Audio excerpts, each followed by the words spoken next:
ईश्वर वस्तुतः निर्गुण व निराकार है और उसकी प्रकृति सगुण साकार है। वो अपनी प्रकृति में भी व्याप्त रहता है। ततः सगुण साकार निर्गुण निराकार की सहज अनुभूति है।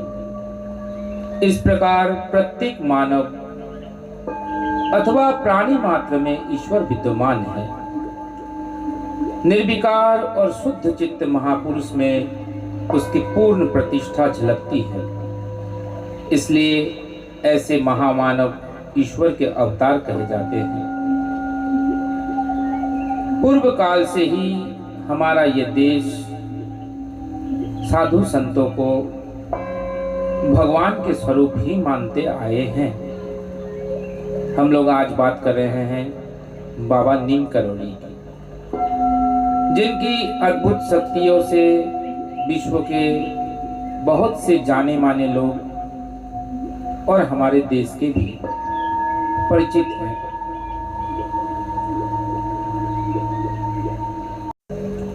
एक बार की बात, रामगढ़ नैनीताल के ठाकुर शिव सिंह की पत्नी उस क्षेत्र में एक सिद्ध संत के दर्शन करने का सौभाग्य हुआ, जो हस्तरेखा दिखाकर भविष्य में होने वाली सच्ची बात बता देते थे। वो गए उस बाबा के पास। वो बाबा उनकी हाथ देखकर, उनकी रेखाओं को देखकर चुप्पी साध ली। बहुत आग्रह करने पर उन्होंने दुख के साथ बताया कि 6 महीने में किसी बड़े अस्पताल में आपकी मृत्यु होने वाली है। महिला कम उम्र की थी और स्वस्थ थी। उस भविष्यवाणी से उनके मन में भय व्याप्त हो गया। ठाकुर महाराज के बड़े भक्त थे। ये बहुत चिंतित हो गए और बाबा के आशीर्वाद प्राप्त करने की इच्छा से आप अपनी पत्नी को लेकर कैंची धाम आश्रम में आए। जैसे ही ठाकुर साहब और उनकी पत्नी आश्रम में आए,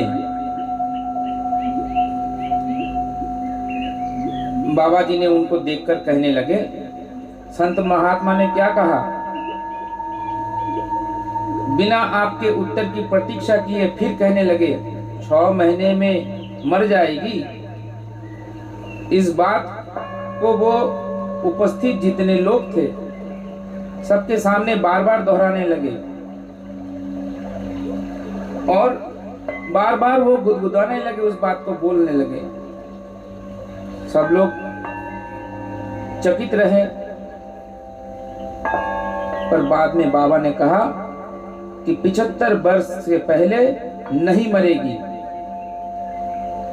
ये दुखद घटना उस महिला के जीवन में घटित नहीं हो पाई। बाबा ने अपनी शक्ति से अल्प मृत्यु योग का निवारण कर दिया। ऐसे